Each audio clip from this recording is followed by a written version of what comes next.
السلام علیکم۔ کراچی میں خوفناک دھماکہ، کے الیکٹرک کا سب اسٹیشن دھماکے سے تباہ ہو گیا، بجلی بھی غائب۔ آخر یہ سب ہو کیا رہا ہے؟ کیا آپ حالات حاضرہ سے آگاہی حاصل کرنا چاہتے ہیں؟ خبر کے پیچھے چھپے اصل حقائق جاننا چاہتے ہیں تو ابھی سبسکرائب کیجئے جلمل پاکستان کو اور ساتھ ہی گھنٹی کے نشان پر کلک کر دیں۔ آپ کو بتاتے چلیں کہ کراچی کے سائٹ انڈسٹریل ایریا میں بجلی سپلائی کے لیے قائم کے الیکٹرک کا سب اسٹیشن دھماکے سے تباہ ہو گیا۔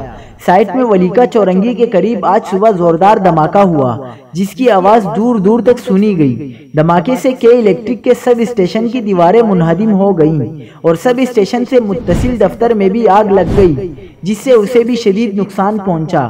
دوسری جانب کے الیکٹرک کے 1900 میں سے 1400 فیڈر سٹرپ کر گئے۔ 80% کراچی بجلی سے محروم ہو گیا۔